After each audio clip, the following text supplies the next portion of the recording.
Shalom, everyone, and welcome to Ain Kemach Ain Torah, a grant writing workshop designed to generate dollars to support your Hebrew program. I'd like to introduce our panel, Melissa Rivkin. Melissa is the Director of Day School Strategy at the Samis Foundation, where she has led transformative initiatives in Jewish education for the past 5 years. Under her leadership, the Day School Affordability Initiative was launched, making Jewish education more accessible to families across Seattle. During her tenure, enrollment at Samis-supported schools has increased by 30%, and collaborative efforts among day schools have reached new heights.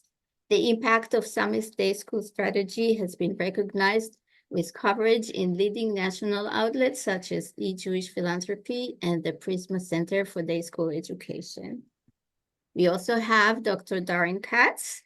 Darin is in his 5th year as head of school at the Hillel Day School of Metropolitan Detroit, having previously served as the director of the upper school at Jack M. Barg Hebrew Academy from 2012 to 2020. Darin is a graduate of Prisma's U-Lead Leadership Development Program and participated in the Shalom Hartman Institute 2023 Day School Torah Seminar. And last, we have Jonathan Nierman as the Chief Philanthropy Officer at Hebrew Center. Jonathan is responsible for driving Major Gifts program and providing strategic direction and oversight for the development team, which includes communications, institutional support, and events. In concert with Rabbi Andrew Ergas, Hebrew Center CEO, Jonathan manages a robust portfolio of high-level donors and works closely with the board to further strengthen the philanthropic program. Prior to working at HATC, Jonathan served for 5 years as the Chief Development Officer at JVS Boston, where he led a 2-year, $18 million capacity building campaign for the agency. Jonathan also served as a Regional Director of Development of American Jewish Committee. In this position, he successfully managed high-level donors on a national and international scope and worked extensively with partnering Jewish organizations and the Jewish philanthropic community. Additionally, Jonathan served as a donor relations officer at the National MS Society, where he had success building organizational and team capacity. Jonathan, the floor is yours. Thank you, Leah, and welcome everyone. Before we get started, Yes, Eliezer has asked me to assign him as an interpreter. I don't know what that do that. Here, I've enabled it. Thank you. Apologies. Okay. Thank you. Are we good? Translation is happening? Wonderful. Okay, welcome everyone. I just want to make sure you can see my screen before I start this. Perfect.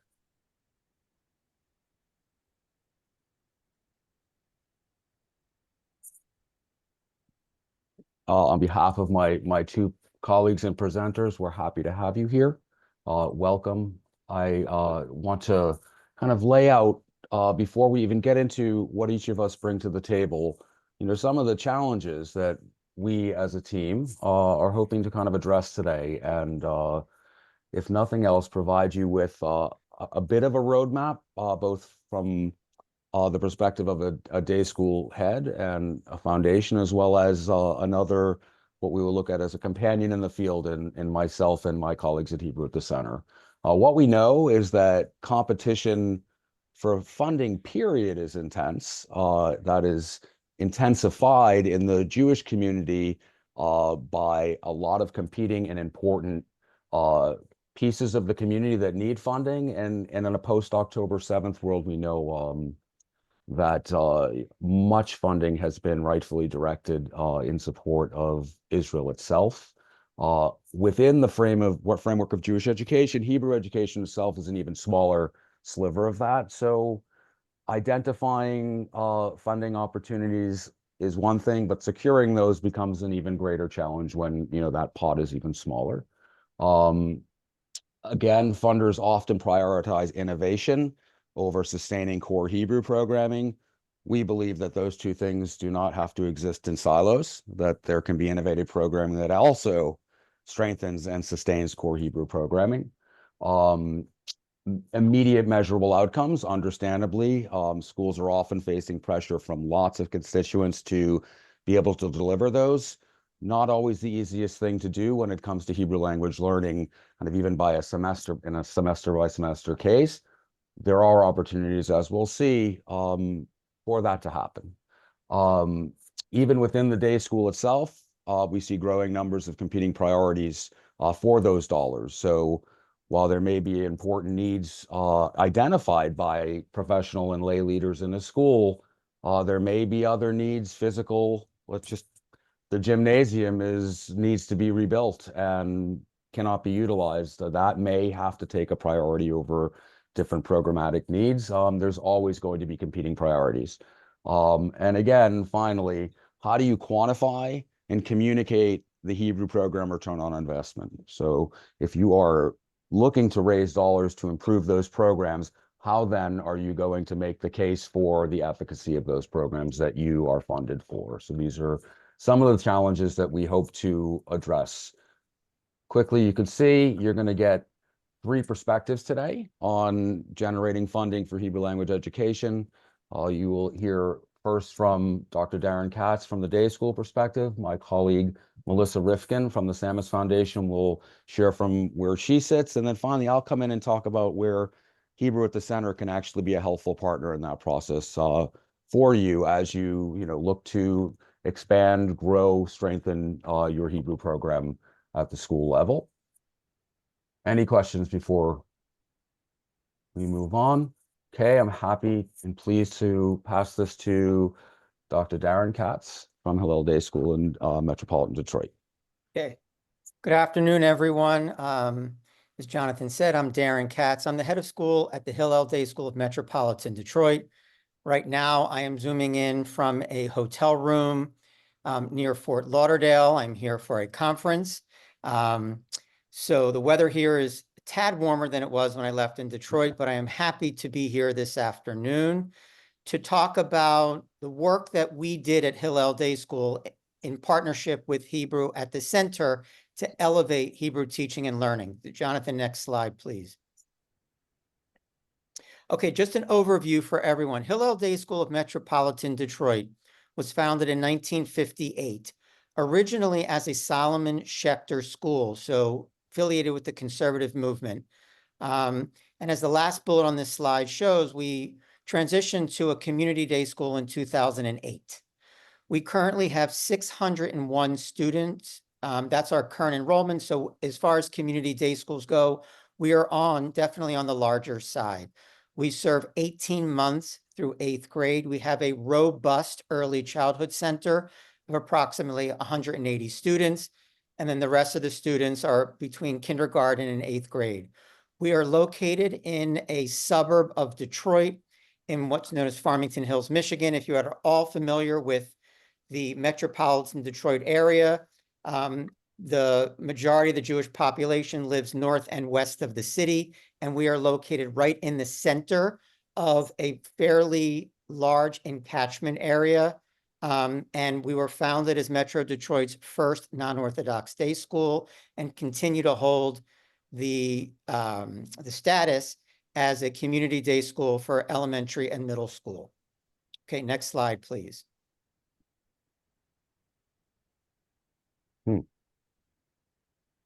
I asked it to move.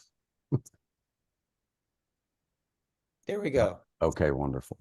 Okay, so what I hope to convey to everyone who was on this Zoom is that the priorities of a school and the priorities of a funder can meet.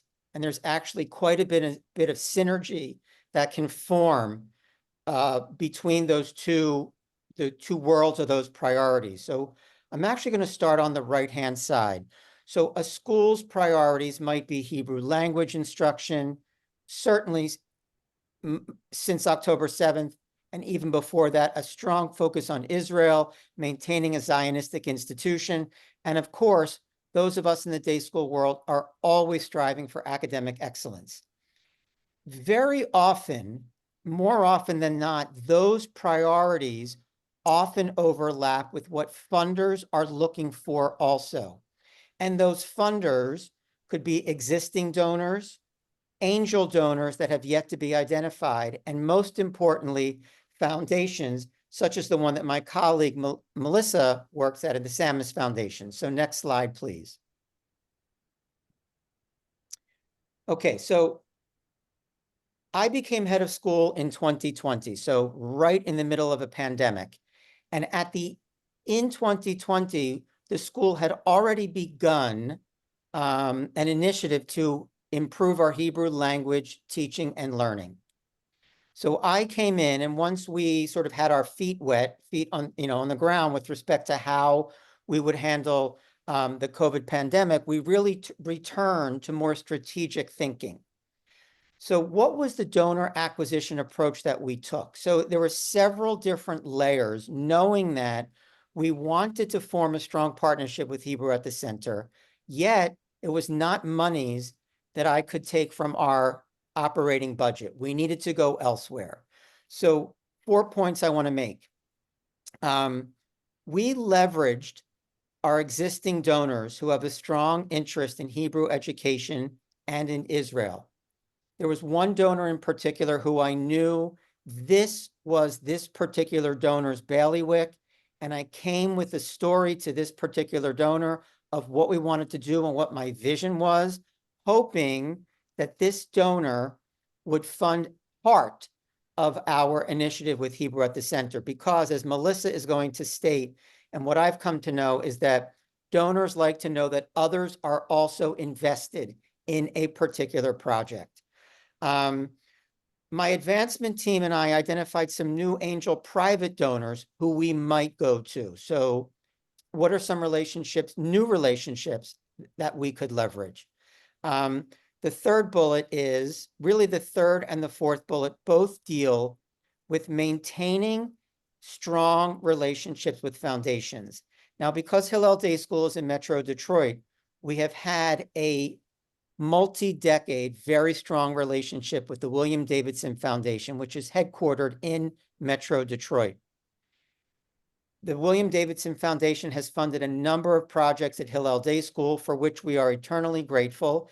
And as I said, because they had trust in Hillel Day School and we had trust in the William Davidson Foundation, we were able to tell a story of how we wanted an improvement in Hebrew teaching, Hebrew language teaching and learning to be part of a larger grant that we were applying for academic excellence in day school. So I think the point that I hope those of you in day schools or those of you in whatever type of institution take away from this slide is that it is critically important to leverage the relationships that you have at your school or at your institution while making sure to cultivate new ones and just to continue that cultivation and solicitation cycle, even if it is not time to make a request.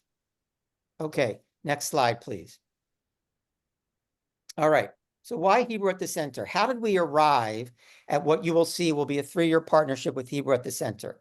So in the year prior to my arrival, so this was the year before COVID hit, Hillel Day School conducted a Hebrew audit with Middlebury College. The goal of that audit was to act as a mirror, evaluate the current state of our Hebrew teaching and learning so that we knew where we needed to go for better results, for better learning, for better teaching, for better outcome. There were 4 key takeaways from that Hebrew audit. The first was that we needed to start Hebrew education in our early childhood center. Now, I will say, we already at that time had a Hebrew educator in our early childhood center, but she wasn't a trained Hebrew educator. She was very much teaching colors or numbers, but not delving more into the language. And that was one takeaway that we learned. The second was that we needed less reliance on teaching to a specific curriculum. Now, The Hebrew curricula that are out there are all wonderful. So whether it was Aitalam or Bishvil HaIvrit or whatever the particular curriculum was, we needed to teach Hebrew language as a living language as opposed to teaching to a specific curriculum. The third was that we needed more of a focus on speaking Hebrew every single day, every single class, Ivrit be'Ivrit.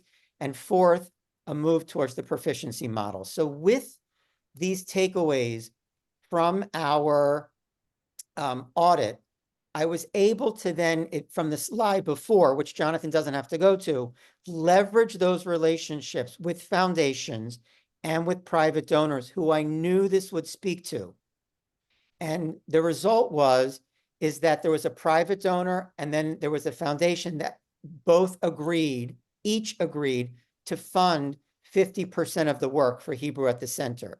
So we sort of became this triumvirate, this triangle of two funders and a school to improve and elevate Hebrew teaching and learning. Okay, next slide, please, Jonathan. Okay, so here there's a lot of information on this slide. I want to break it down and just give you an overview. Starting in fall of 2021, we engaged in a 3-year partnership with Ivrit B'Merkaz, with Hebrew at the Center. There were 4 buckets that were included in the work that we did. The first, it always must start with teachers.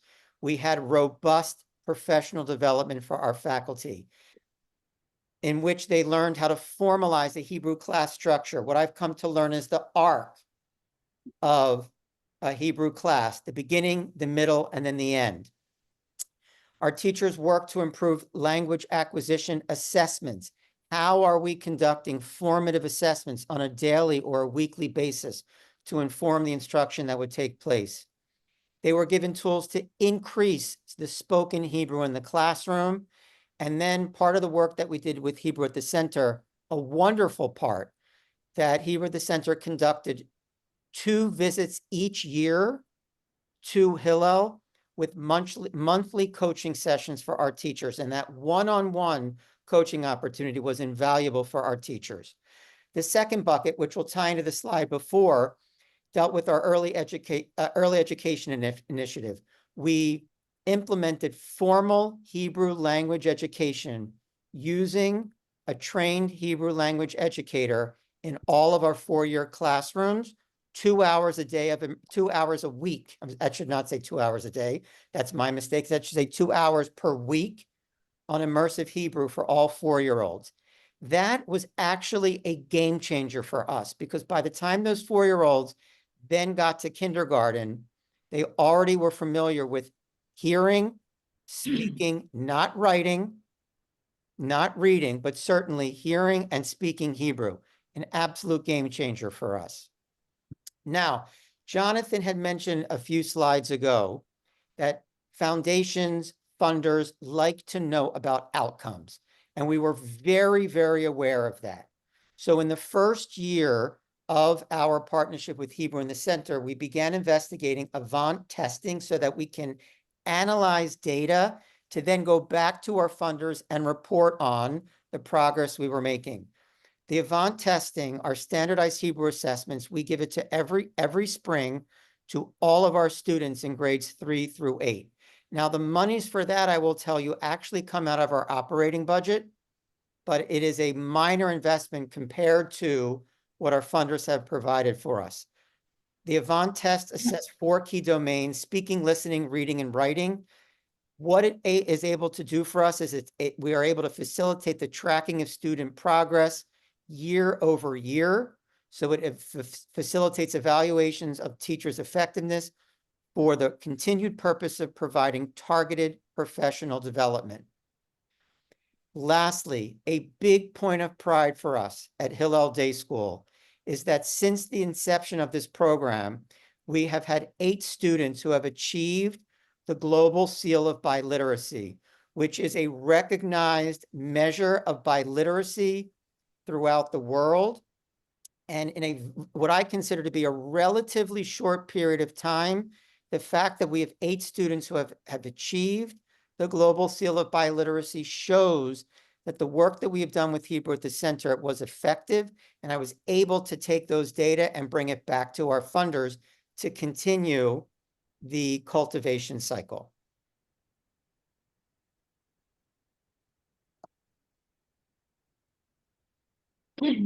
Darin, thank you. Thank you. Thank you so much. Do you want to, we'll hold tight. If people have questions, if you don't mind hanging tight, and we'll either put them in the chat and we will address what all three of us have spoken. So Darin, thank you again. Again, I think talking about this in the abstract is an important step, but actually hearing an innovative, creative, outside of the box approach to, both first recognizing the challenges that you faced around your Hebrew language program, and identifying both the relationships and the strategies necessary to, get from A to Z. Seeing it in real time is incredibly helpful. So I thank you. And now we'll kind of look at the other side of the shop, and we'll hear from the foundation perspective. Melissa. Okay, thank you so much, Jonathan. Thank you and the team at Hebrew at the Center for inviting me here today. And Darin, really congratulations. It is amazing to hear about the successful implementation of this program in your school. And it's exactly what funders love to see.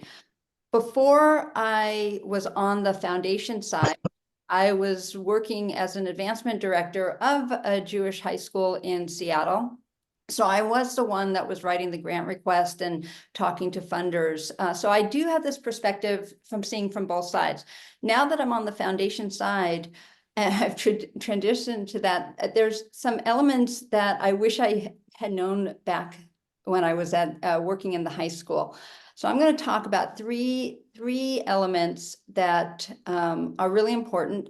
Darin has reiterated them, or I'm going to reiterate what Darin just said, because it sounds like he did exactly, the textbook for getting, aligning your goals with a foundation or a funder.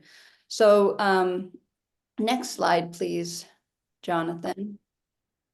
Yes. Okay, so alignment with strategic priorities, as Darin said, is totally key. And it's not just key for foundations, but for private funders as well. And if you haven't developed the relationship with a private foundation and you want to go for funding, the very first thing that you need to do is at least go onto their website and make sure that your priorities, your strategic priorities, really align with the foundations. I cannot tell you how many times we get pitched for ideas that have nothing to do with our funding area. So that's number one key. But much more important than that is developing the relationship, a lasting relationship with your foundation or your funder, so that it's never a one-off transaction. This is hopefully a long-term relationship. But when you are getting ready to put together a proposal, you want to make sure that your strategic goals align with the foundation or the funder's strategic goals, and use the language that really demonstrates that. For us, Darin talked about how all schools care about academic excellence.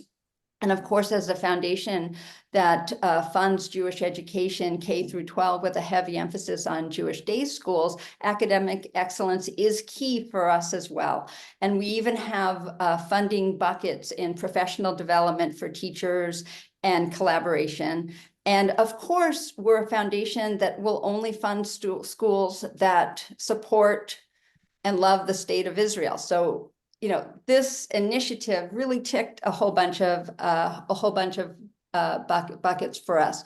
And when the proposal came in, it did highlight the notion of academic excellence and language acquisition, and how it aligns with the school's goals, second language fluency, and how it's valued not just among the heads of schools, but among the teachers and the students and the parents and for colleges. So we looked at it very broadly.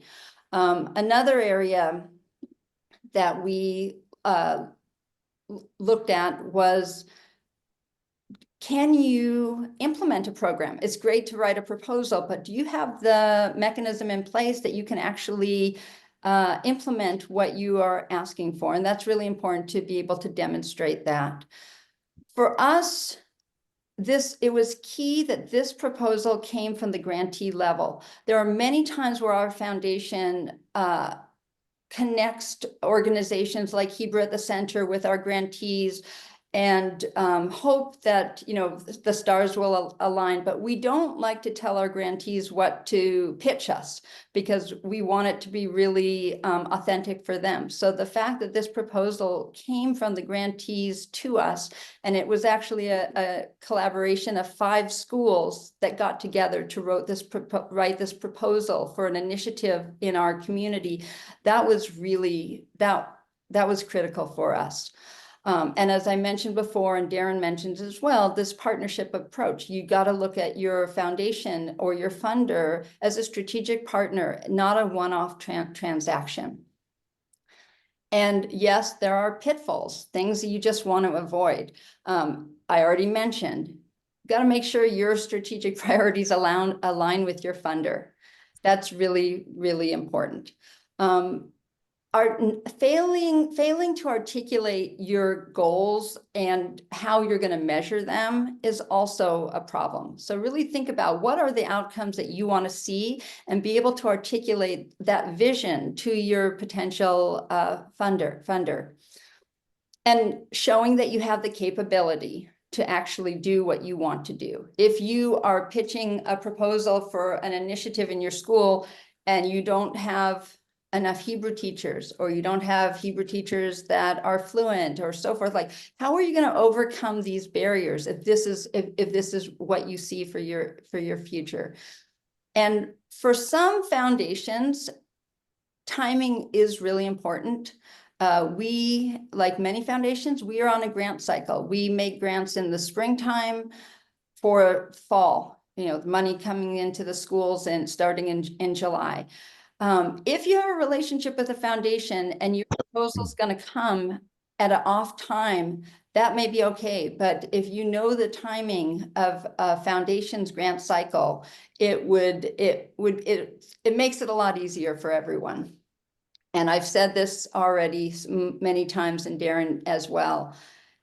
Develop those relationships with the foundation, your donors, and there are so many ways to do that. You just have to keep your partners really updated so that they know what's happening. Send them regular updates. Make sure that the schools are, you know, our schools send us regular updates, and we share them with our trustees. And the updates can be on the successes, but even if you have roadblocks and barriers, the foundation, the funders, they want to hear that from you. They don't want to hear that when they're at Kiddush at a synagogue and some parent, you know, is complaining about something. So our trustees always tell our grantees, if you have problems, please tell us directly. We'd much rather hear it from you and help, you know, maybe troubleshoot on how to overcome them. So I'm just going to pause here for a second to see if there are any questions, clarifying, anything you'd like me to clarify before I go on to my last slide. Okay, then let's go on to the last slide. Okay. My last slide. Okay, so on the right, this is the actual proposal that we received from the 5 schools. And I will tell you that the 5 schools include 2 community schools, elementary, a Chabad elementary school, a modern Orthodox elementary school, and a modern Orthodox high school. So these 5 schools, very different constituents, they got together to write this proposal. And you can see it doesn't look fancy, but it's very clear. It's very clear. And on the left side of the screen, you'll see the elements that they include, all the things I've already talked about, the description, the goals, and the outcomes, aligning their values with the values of our foundation, the timeline, and of course, a clear budget and a clear ask. As Darin said earlier, it is important that we see skin in the game, not just skin in the game of implementing a program, but financial skin in the game too. So as they were asking for funding for their program from the Samas Foundation, they also were telling us that they were going to contribute some funding as well. And that was really important. I will tell you, bringing this to the trustees was one of the easiest proposals for funding. It ticked every single box, and we're in our second year right now. We love this program, and there's a lot for our community to be proud of.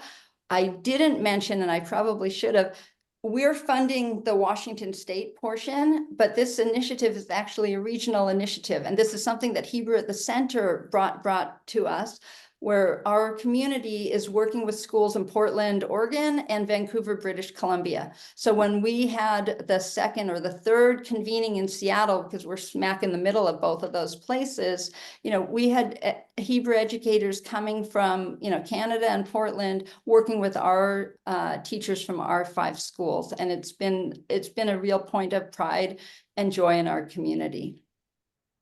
Thank you. Thank you both, Melissa and Darin. We have, I think, oh, apologies. Let me go back one. We've heard, again, from two sides of the coin here, but there is, alas, another piece of the puzzle. And I think that should be pretty obvious, having heard both of these stories, that Hebrew at the Center, as a provider of services that can help on a number of fronts, of course, in the day school space for improving Hebrew education as a second language acquisition tool, but also kind of the strengthening of your overall Hebrew program and the role Hebrew plays in your school. We have tools and proven methods to make that happen. And as much as we provide services, we provide partnership. So I just want to briefly share with you kind of what that looks like. And what that could look like for you as you begin to think about resource development. Okay, so very, very quickly, and you've heard this a few times, certainly I led with this, you know, resource constraints and program costs are absolute challenges that, you know, face any organization that is looking to grow and expand its impact is going to have a lot of competing priorities. Resource constraints get in the way of that. And the cost to do some of these things can be prohibitive.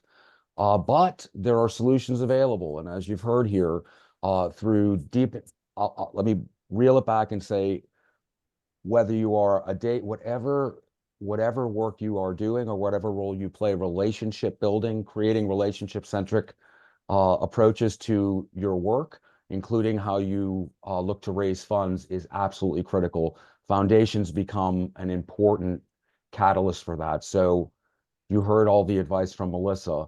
When you get into a position when you're ready to begin exploring those partnerships, make certain that you heed those words of advice, enter those relationships with an open mind. I promise you most foundations are looking to fund.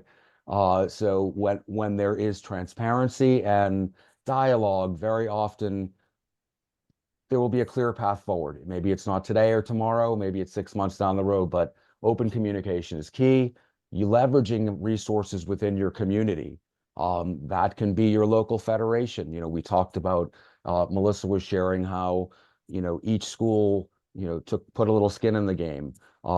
Hebrew at the Center came to this partnership with solutions and, you know, tools to be able to provide this community of schools. Samus came in with the opportunity to support. There are individuals in Cascadia that for whom Hebrew and day school are key, who could be willing to support. Look to your community. There are resources beyond your day school that can be leveraged. And then finally, what I want to hone in on and focus is what we can do in that process and kind of to help move you along this pathway. Bear with me, I'm just going to try to advance my own slide. Okay. So this is let me rephrase it to a path to success. So I look at it as, you know, 3 important pieces here. And you've heard elements of this from myself and my 2 co-presenters. There needs to be some assessment and planning, as Darin indicated on his side, where you're internally looking at your current state of affairs. What role does Hebrew play now? Is it acceptable Do you want more? Are your constituents looking for more? What are the areas that of potential growth and opportunity exist? Get clarity around those, find those goals, get it down on paper, make it clear. If it's not clear to you, it is not going to be clear to a potential funder. Then that next step is, beginning to connect and fund. And there are, this is not an overnight solution.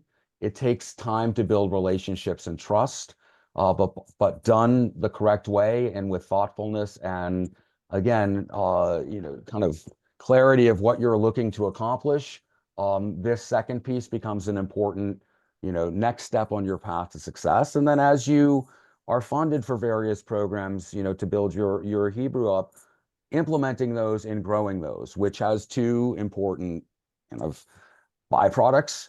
As you implement, you will be able to assess and see both the efficacy with your students in your community. Every community is different. You'll see what works and what doesn't and be able to refine, which of course is about communicating back to your constituents in your community, to Melissa, if you're funded by SAMUS, letting them know that you are, kind of failing forward, as I've heard several colleagues say, so that when things don't work, you're learning from those and you're communicating those again, which goes back to kind of being relationship centric.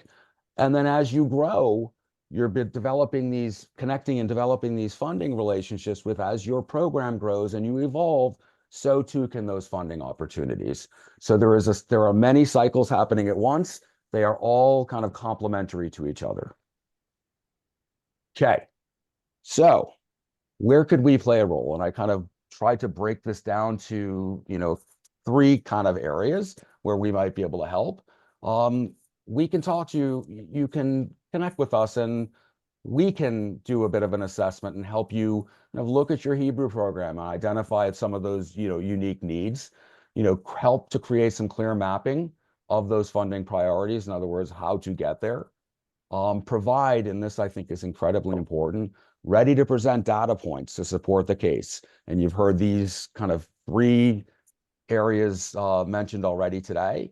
The impact of professional learning on staff, what student outcomes can look like when attention resources are put into developing more strength in your Hebrew learning program. Teacher retention, what does it mean to kind of assess data once a commitment has been made by a school to develop those teachers, to not just get them in the door, but to retain them. But when you begin to develop professional learning opportunities, being able to measure those outcomes, we have data that we can provide to you as you begin to make your case. Okay, we sit in a unique place as a provider of services to the day school world, but also as a nonprofit that has many, many relationships with foundations that share some of those same strategic priorities that you as a day school leader share with us, Hebrew at the Center. Both have, if you're here with us today, you're interested in funding Hebrew learning. And so we have some of those connections to align funders. We can take a look at proposals, help draft proposals to take a look at together. We can even participate in conversations with funders to make the case. Why Hebrew? Why Hebrew at the Center? We have high-level professionals that can sit down shoulder to shoulder with you and help make your case stronger. We can also help, just because we've done a lot of this, how to manage, as Melissa said, timing is everything, and being on top of that. I have 25 years of experience here. I've worked with numerous foundations. We can help with some of that as well. And then just one last important piece. Another opportunity is to become part of our Hebrew at the Center network. You'll connect with people like Darin, as you know, a successfully funded school that really has understood what I shared, that path here, kind of the assessment and planning, connecting and funding and implementing and growing. It's an opportunity to share best practices with other colleagues in the field. It gives you an opportunity to access peer support resources that we have provided to our member schools. As you can see, and again, many of the things I've shared here on this slide, we have a full suite of consultative services that go beyond just teacher training, professional development, some of the things you heard Melissa and Darin share, but also much of what I'm sharing here, the opportunity for us to partner and help you achieve your goals as it pertains to funding your Hebrew programs. So none of this happens overnight. This is on the slide deck that you can download. Just some ideas, knowing that it takes time. There are creative ways out there to move your Hebrew programs forward as you develop these relationships, build them, and begin to get the kind of funding that we're talking about here. So just some ideas for how you might think outside of the box and begin to actually take small steps that will in turn become bigger steps as you begin work on the path that I had laid out here. Working with either Hebrew at the center or others in the field to help you move forward. Okay. I'm going to stop sharing if everyone is okay with that, and just open the floor to any questions that you might have.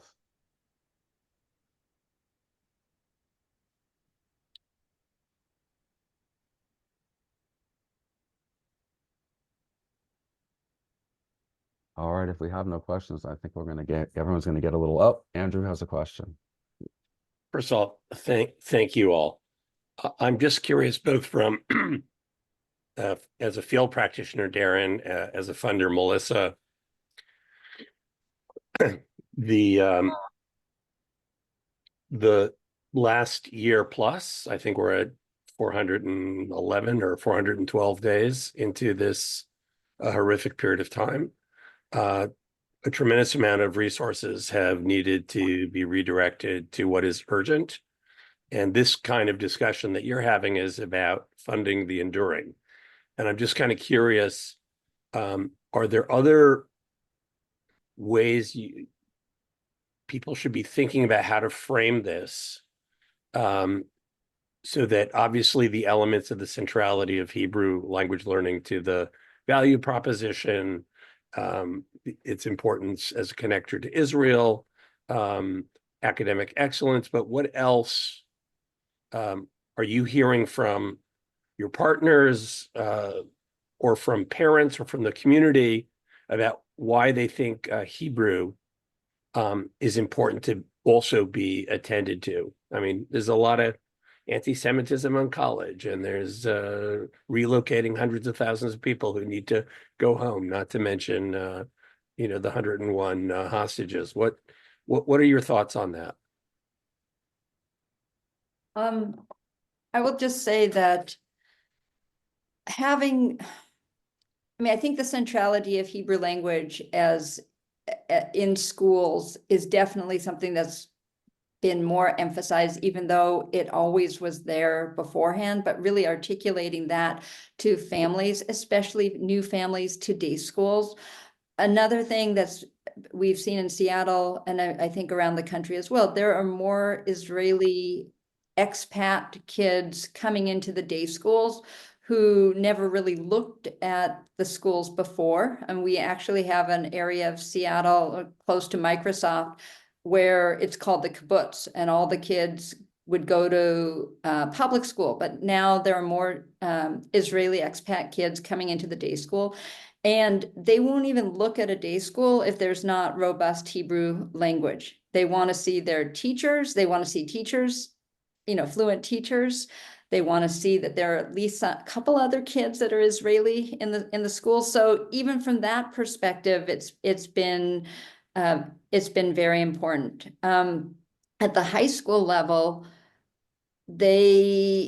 so one of the measures of outcome is that the most advanced Hebrew learners at the high school level are taking University of Washington College Hebrew now. So that is something that at this time where there's so much anti-Semitism on campus, in that campus in our city, having students from the Jewish high school take advanced Hebrew on campus is also really, it's sort of a Jewish power move, so to speak. So those are the things that I'm really observing from the foundation side.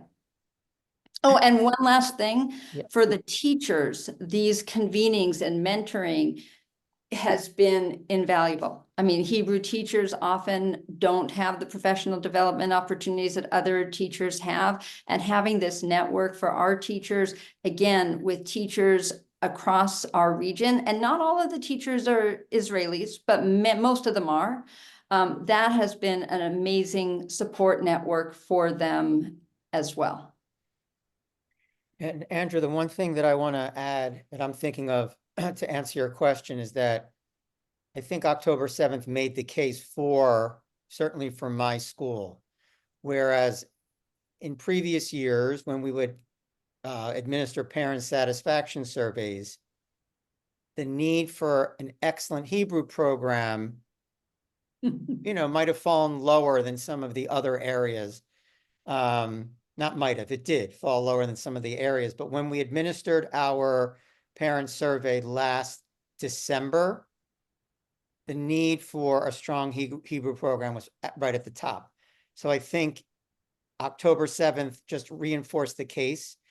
And it's somewhat bold at Hillel Day School, but what we say is a strong Hebrew program makes for a strong Hillel Day School, which will make for a stronger Israel.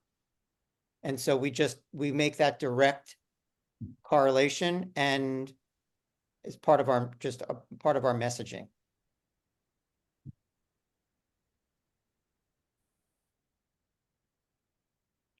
Thank you both. Do we have more questions? I want to just jump in. First of all, thank you all. This was, as somebody who has been working in this area for a number of years, including founding a day school that focused on Hebrew to begin with, it's really edifying. I want to point out that I know we have a small participation right now but the recording of this session is going to have powerful impact. And even though a lot of people may not have been able to participate in it firsthand, like right now, I know that this is going to be shared in a way that it will have a tremendous impact. And I just wanted to express my appreciation for these clear messages and for your advocacy and support in moving this forward. Thank you. Agreed. Thank you, Ani. Thank you. Agreed. Okay. So if there are no more questions, I want to thank our insightful conversation. Thank you, the panel and everybody that participated, and we'll see you later. Thank you very Thank much. you, Leah. Thank you, everyone, Bye, so much. everybody.